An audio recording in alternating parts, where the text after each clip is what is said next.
Ron in Alden is up. Hey, Ron, good morning. Good morning, guys. Jeremy, I need you to talk me off the ledge here. I know you guys always talk, the Bills defense is good. I think you guys talk about, will you ever be 20th or less in defense for our coach? But the other day, the afternoon guys had a guest on 2 days ago. I don't recall his name. And he's Warren bringing up Sharp. Staggering numbers. Yeah, he was bringing up staggering numbers about the Bills were ranked 30th out of 32 teams that allowed teams to get into the red zone. And the only thing saving our bacon really was the turnovers. And he was talking about you can't regression in that. You really can't count on that. And, of course, you don't know, but maybe our defense isn't as good. I know it's like a bend, don't break, but it's only if it's just really the turnovers, I mean, I'm really concerned, because KC kind of proved it in the playoffs that they could score. And they could score against nobody, but they scored against us. So I'm just really worried about our defense this year, and I'm just wondering how much I should be worried about. And I'll take your advice. Thank you. Thanks, Ron.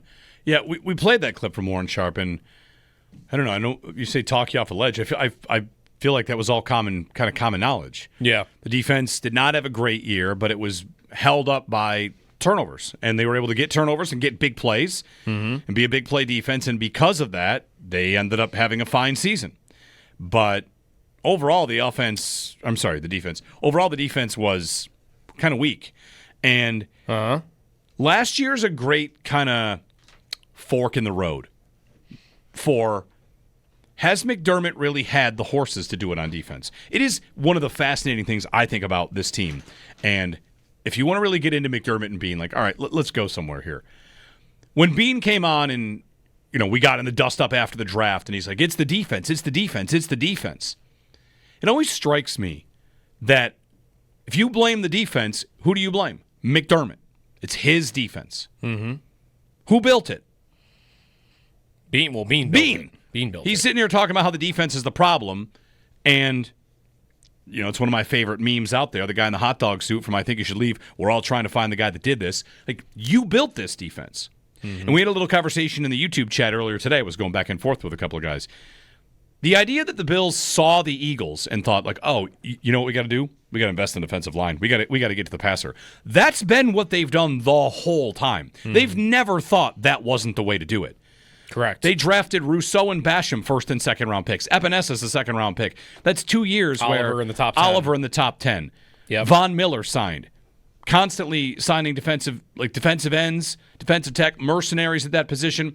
They have invested in the defense a lot. Mm-hmm. Big contracts when necessary, and they've kept everybody but Tremaine Edmonds. Yeah. That's been. They do not neglect the defense. This is not a franchise that has been going all in on the offense. What have they done? They built up an incredible offensive line. They paid their quarterback, and for a little while there, they're paying Steph Diggs. Mm-hmm. But it's not a team. They draft Kincaid and they draft Coleman with 2 high-profile picks, right? And they draft Osiris Torrance. You're choosing left and right, offense, defense. But it's not a team that has ignored defense and woke up after the Super Bowl. Yeah, no. If anything happened for me, it was maybe they haven't done really enough in terms of hitting on these picks. You talked earlier today that Oliver doesn't really play like a 9th overall pick. That might be right. That's a fair point to make. Yep. Rousseau is their big-ticket item on the defensive line, and he's pretty good. We think he's pretty good. We're hoping there's another step there. What'd they do in free agency? Free agency was Hoyt, Ogunjobi, Bosa, 3 more pieces on their defensive front. So it's another year where they are definitely pushing their assets to the front 7, and if they don't get the returns on that, it'll be yet another year of, boy, you really do invest a lot up there. It's a lot of effort up there to not feel like you're getting what you pay for, to not feeling like you get what you invested. So especially at the end of the season. At the end of the season, which, just to finish the point, which it gets to, do you not have the horses, or is it really about, the people that call and say you're not aggressive enough? McDermott doesn't have the answers against Andy Reid, because it is 2 playoffs in a row where we watched a Chiefs offense that was not a great offense look unstoppable. And you could chicken or egg it all you want. You could say McDermott doesn't have answers. You could say he had such glaring holes that against a guy like Andy Reid, If you have that hole, you're not going to beat him. If you have the hole at linebacker where A.J. Klein is in out of retirement, you're not going to beat that guy because that's Andy Reid, and you have such a glaring hole, he's going to work it. Last year, what's the game? It's Kyer Elam's on the field instead of Benford. Game over. There's no way they're not going to work that so well that no matter how good of a defensive mind you are, you can't beat it. If you don't have to subscribe to that, but that's chicken or egg for me. Which is it? Too big of a hole to cover, or you don't have the answers, you've never had the answers against that team? Isn't, though, like the defensive line not performing in those moments more than anything? And they have not had substantial injuries on the defensive line. Daquan Jones missed the Bengal playoff game, right? Yep. And the rest of the defensive line against backup linemen that day did nothing. And that's pretty much it? Like, their D-line has been there in those playoff games. Isn't that the position or the position group more than anything else on that side of the football, which is, all right, go get him. Go get him. Like, sure, there's technique and there is, stunts and there are different things that they'll run. But more than any other position, it's, you go line up across from that tackle, beat him, and go get the quarterback. That's less coaching, and that's more how good is the guy that you've got out there out in the field.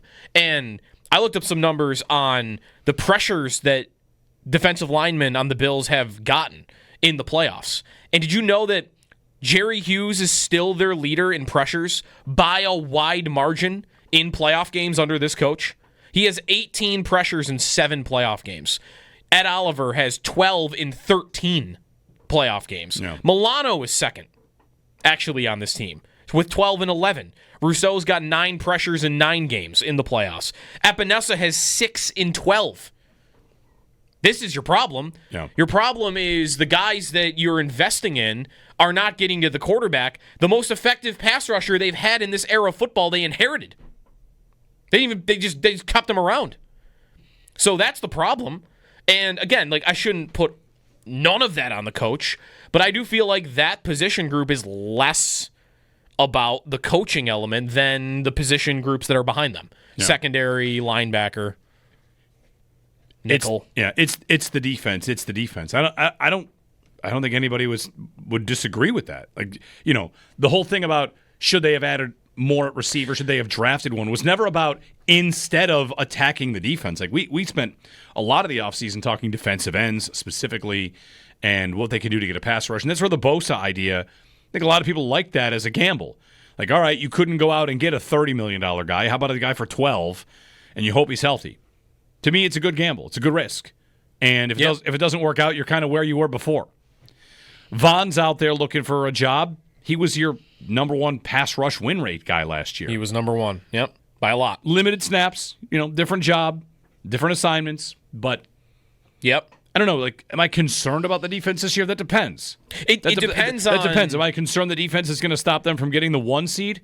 Not really. No. I think they could get the 1 seed with the same kind of defense they had last year. If Kansas City didn't get 3 or 4 absolute gift victories, you might have had the 1 seed. That's right. So, it's the thing about the Bills. Does anything worry you? Not in the regular season. Get to the postseason, and it's a different conversation. Yeah, the only thing that could worry you about the defense, this goes back to that Warren Sharp clip, is the thing about the turnovers. If you think they're going to completely go away, they're going to dry up, then you should be worried about their defense. I don't expect that to happen. Joe Marino added yesterday to the list of numbers of how under McDermott, the Bills have had a top-level takeaway team every year. Joe says that in 12 consecutive years, the Bills have been top 10 in takeaways. And that goes back, to years that don't even matter for this, into the Rex years. Yeah. What is that, by the way? Is that weather? How are they top 10 in takeaways every year for 12 years? But I've got people assuming, it's one thing to guess that it could happen, assuming that they're going to go away when the last time they didn't take the ball away like that, Kyle Orton was my quarterback. Maybe even longer ago than that, actually. Fitz. That might be a coincidence, by the way. I don't know how throughout all of those years they've been that good. It could be the weather. Could be late in the year. You've got more bad weather games. But even that, we kind of know to not be as true as it said. Right. They don't have 4 bad weather games a year. Compared to other teams. I don't have much for before McDermott got here, what their numbers were. But it just goes to point out that you shouldn't just assume that takeaways are going away. Even if I did, I would assume I'd feel as confident as ever they won't be 30th ranked in allowing drives into the red zone. No, I don't. I don't think they'll be that. I don't think so either. But for that to be true, their defensive line would have to be about the same, and Hairston would have to be not ready to play, and Bishop would have to be not that great. Right. And then you are basically the same defense you were last year. But then that gets to the bigger question about it all, as Ron brings it up, and as mentioning, like, it's fascinating, is we always the defense. That's always McDermott. If all those things happen and the defense is bad again, who would get the blame? McDermott? Not Beane. He's drafting this defense. He's signing these players. And I guess it gets are these players definitely the Jimmies and Joes, as they say, to plug in where if the coach doesn't get the job done, like, sorry. Maybe the thing that ultimately turns people off on a McDermott defense, you've got Bills fans that are on one side or the other on whether or not they should get rid of McDermott. I would even say there's three. There's he's a problem, get rid of him. There's he's not a problem, he's a great coach. What are you, crazy? And then there's, sure, I don't know what else they would do here that would make me feel any different, any better.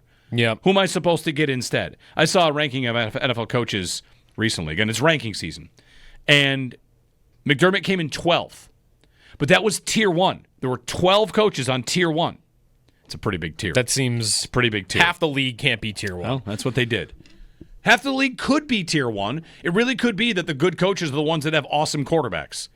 Like, is John Harbaugh that much better than McDermott? Is Jim Harbaugh a better coach than McDermott? Is Sean Payton a better coach than McDermott? And I think it's offensive to Andy Reid to put him on the same tier as any of those guys. That might be right. He should have his own tier. I think maybe Andy Reid should have his own tier. Fair. Yes. Maybe he should have his own tier. But maybe the thing that pushes the people that are in that middle group I mentioned, where there's he's a problem, he's got to go, is a fully rebuilt, fully healthy defense in the playoffs getting worked again. Like we kind of had the conversation, we joked about it. What would be worse, to have the 14th ranked defense and then get beat in the postseason, or to have the 3rd ranked defense and then get beat in the postseason? In a lot of ways, having 3rd would be worse. That would mean you showed me all year you're great, then you got to a crunch time game and you fell apart. Like, that's the way for the coach to look worse, is to have a good regular season. Definitely, that's definitely true. And that kind of gets to, we've circled all the way back to Scotty Scheffler's point of when you are supposed to be great and you lose, that's worse. You're supposed to win every week. And if you're the Bills and you're favored to win every game and you have one of your 11-win seasons instead of one of your 13-win seasons, all of a sudden, like, that's not as good. You had a lot of letdowns. Right. 803-0550. Could it matter who are the players that are letting them down? For who is getting blamed more? Like, what if Cole Bishop's a disaster? What if he's out there and there are big plays over the top of him all year? Who's getting blamed for that? That's a good question. Because Beane drafted him. Yep.